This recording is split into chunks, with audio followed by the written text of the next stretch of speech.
여의도 영등포는 여의도라고 하는 지역도 포함되어 있는데 여러분들은 여의도 하면 어떤 생각이 떠오르시나 모르겠어요.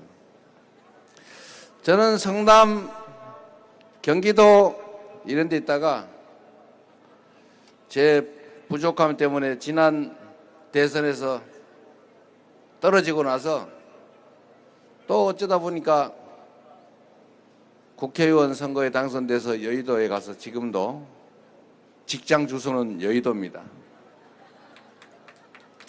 그런데 이 여의도가 참 양면적인 것 같아요. 이 여의도는 대한민국 정치의 심장부죠.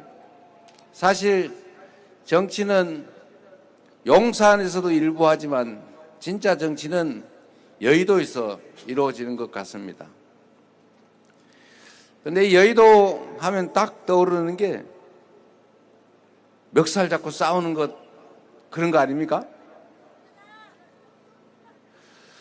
그런데 이 여의도 이 정치인들이 멱살을 잡고 서로 싸우는 이 모습도 사실은 또 양면이 있는 것 같아요. 저는 정치인들이 치열하게 싸워야 한다고 생각해요.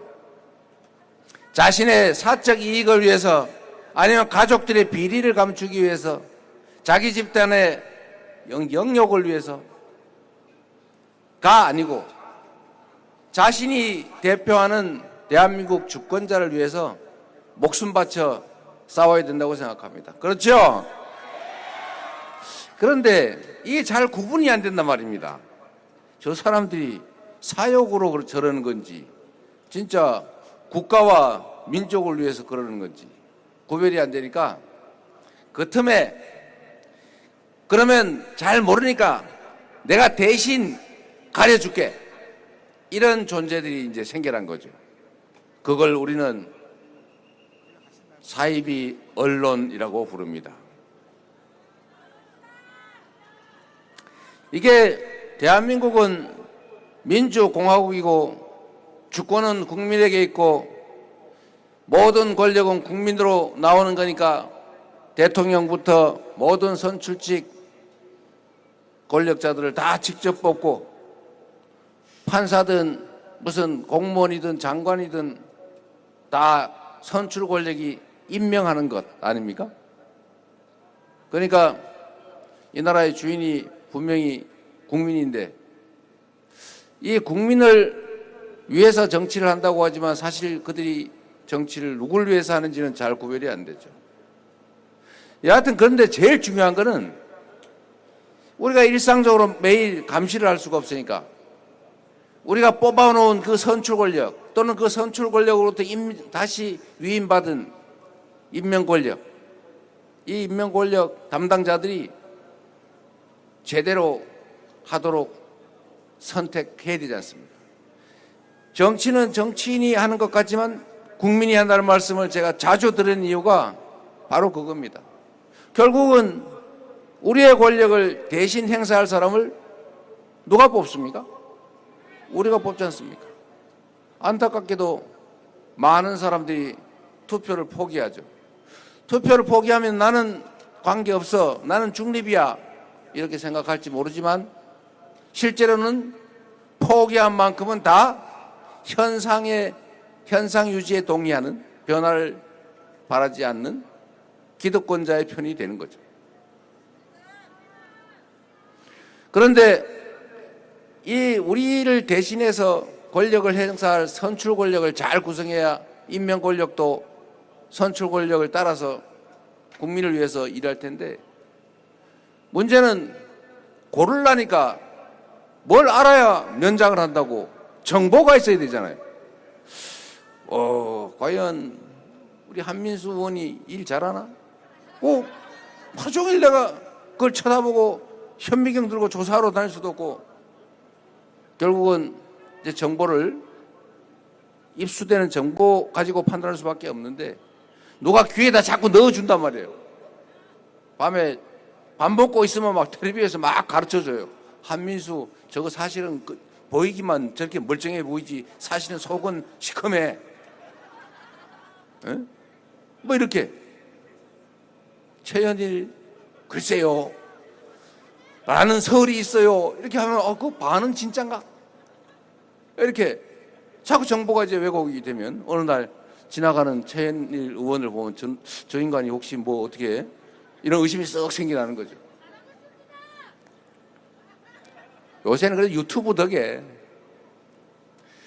여하튼 이 주권자들이 자기 주권을 대신 행사할 어떤 누군가를 선택하는 것은 결국 정보를 가지고 판단할 수밖에 없는데 이 정보를 전달하는 매개가 있죠. 그걸 우리는 언론이라고 부릅니다. 그래 언론의 가장 큰 직무는 정론직필하는 거죠. 제대로 정확한 정보를 알리고 정확한 주장을 하는 거죠. 저는 언론이 저를 비난하는 것에 대해서는 개의치 않아요. 뭐 비난하는 건 자유죠. 욕을 하든 우리 노무현 대통령이 그랬지 않습니까? 대통령 욕하고 씹는 건 국민의 권리인데 그것도 취미 활동으로 할 수 있는 거 아니냐? 뭐 그럴 수 있죠. 문제는 가짜 정보가 문제인 거죠. 가짜 정보를 제공해 가지고 사람은 주입되는 정보에 따라 판단할 수밖에 없기 때문에 이 가짜 정보에 노출이 자꾸 되면은 결국 그 주입된 정보에 따라 판단할 수밖에 없는 거죠. 그게 사람의 한계 아니겠습니까? 그래서 정확한 정보에서 정확한 판단을 해야 되고 그래야 진정으로 국민이 주권을 행사하는 제대로 행사하는 진짜 민주국가, 민주공화국이 되는 것 아니겠습니까? 이 정보가 얼마나 중요하냐면 제가 어제가 5.18이니까 저는 80년 5월에 상대원 공단의 오리엔트 시계라고 하는 공장에 소위 말하는 당시 표현으로는 공돌이 소년 노동자였는데 그때 저는 당연히 주어지는 정보에 따라서 광주 그 억울한 희생자들이 폭도들인 줄 알았죠. 공연히 그 경찰서 무기고 털어가지고 멀쩡한 군인들 경찰한테 총이나 쏘면서 난독을 일으켜가지고 국가를 전복하려고 그러는 그런 세력인 줄 알았죠. 그래서 저는 그 사람 나쁘다, 폭도다 이렇게 내 입으로 비난을 했죠. 요즘 말로 하면 2차 가해를 한 거 아니겠습니까? 그런데 저는 몰랐죠. 그런데 이거를 그 80년 그때 당시에 다 숨겼으니까 차단하고 그러니까 결국은 사람들은 모르고 방송에서 신문에서 주어지는 정보대로 광주를 고립해서 그 억울한 피해자들을 가해자로 둔갑시켜서 2차 가해를 전 국민이 하고 있었던 것 아닙니까? 얼마나 슬픈 일이에요. 얼마나 억울했겠어요. 죽은 것도 억울한데 가해자로 매도됐으니. 그런데 이거를 누군가가 이재명 같은 이 철없어서 정부 정확하게 잘 모르던 사람들한테 알려주기 시작한 거죠. 기억하실 겁니다, 여러분들은. 어느 날 저런 건물 옥상에서 누군가가 삐라를 한 줌 뿌리죠. 그럼 막 날려가지고 날리면 이 근처에 몰려있던 사복경찰들이 막 주워서 걷어가고 올라가면 잡아가지고 한 번 그런 거 유인물 50장, 100장 뿌리면 징역 8개월에서 징역 1년씩 살렸습니다. 그걸 감수하고 그날 밤에, 그 전날 밤에 몰래 지하실에 모여가지고 철필로 긁어가지고 거기다 검은 먹물 발라서 유인물 찍었지 않습니까? 그 100장, 50장의 유인물 뿌리고 징역 1년을 살려고 그렇게 다 한 이유가 뭐겠어요? 모르는 사람들한테 정보를 알려주려고. 그래서 저 같은 사람이 처음에 광주 민주화운동 그 사진 유인물을 보고 처음에는 이것들이 또 거짓말한데 이 빨갱이들이 이러다가 2번 보고 아닌가? 3번 보고 진짜인가 본데? 4번째 보고 이런 나쁜 얘기들이. 그래서 제가 제 인생을 바꿨어요.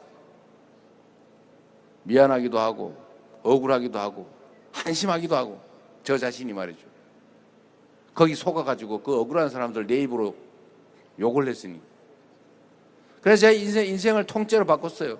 처음에 판검사에서 그냥 배 두드리고 소위 큰소리 뻥뻥 치고 룸사롱 접대 받으면서 살라 그랬죠. 그런데 그거 다 접고 그냥 동네 내가 일하던 성남 노동 현장으로 돌아가서 노동인권 변호사로, 그 다음에는 시민운동가로 시립병원 설립운동하다가 두 번째 구속될 뻔해가지고 에이 이러니 내가 직접 시장 돼서 내가 내 손으로 하자 이래가지고 정치를 시작했습니다. 그러다 흘러 여기까지 오고 말았네요.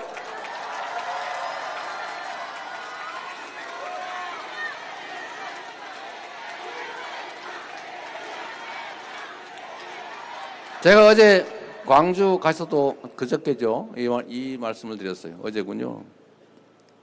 결국 이 한강 작가라는 분이 참 잘 표현했던데 제가 앞으로 평생 써먹을 것 같아요. 과거가 현재를 도울 수 있는가? 죽은 자가 산 자를 구할 수 있는가? 그 질문에 대한 답으로 소년이 온다. 광주 5.18 항쟁으로 피살당한 한 소년의 이야기. 그걸로 노벨 문학상을 받았죠. 그 핵심 질문. 그 질문에 대한 답이 저는 이번 12월 3일 밤 우리 대한민국 국민들이 시작한 빛의 혁명이라고 생각합니다. 광주에서 그 학살당한 수백 명 영령들이 오늘의 대한민국 국민들을 살렸죠. 80년 5월 광주의 역사가 2024년 대한민국의 현재를 살렸고, 이제 우리의 이 빛의 혁명을 통해서 다시 우리 후손들을, 대한민국의 국민들을, 미래의 국민들을 우리가 구하게 될 것입니다. 우리는 바로 그 역사의 증인들 아니겠습니까? 지금은 내란도 계속 중이고 혁명도 계속 중입니다. 전 세계에 없는 위대한 무혈의 평화혁명을 두 번이나 이뤄낸, 그리고 두 번째 평화혁명을 우리 국민들이 이어가고 있는 중입니다. 그 혁명의 끝, 새로운 세상의 시작이 바로 6월 3일이 될 것이고, 여러분들은 바로 그 역사의 증인들이 될 것입니다.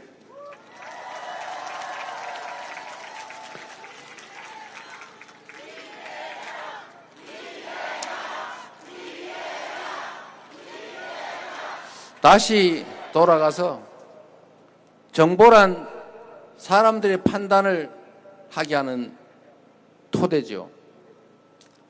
그래서 이 정보를 전달하는 기능은 정말로 중요합니다. 그래서 언론을 우리는 입법, 사법, 행정에 이은 제4부, 제4의 권력이라고 인정하고 보호합니다. 언론이 굴곡되면 정보를 왜곡하고 정보를 차단하고 가짜 뉴스를 퍼뜨리고 주권자의 판단을 왜곡하면 그 나라 민주주의가 왜곡되고 그 나라 민주공화정이 망가진다. 그래서 여러분, 원망하고 있을 게 아니라 이제는 저 건물 위에서 징역 1년을 각오하고 유인물 50장을 뿌리던 그 민주화 투쟁 선배들, 거기는 따라가지 못하더라도 트위터라도 하나 쓰고 포털에 좋아요 한번 누르고 댓글도 한번 쓰고 주변에 소문도 내고, 김대중 대통령이 말씀하신 것처럼 할 일이 없다면 담벼락이 되고 고함이라도 질러야 되는데 우리는 손가락이라도 쓸 수 있으니 행동합시다, 여러분.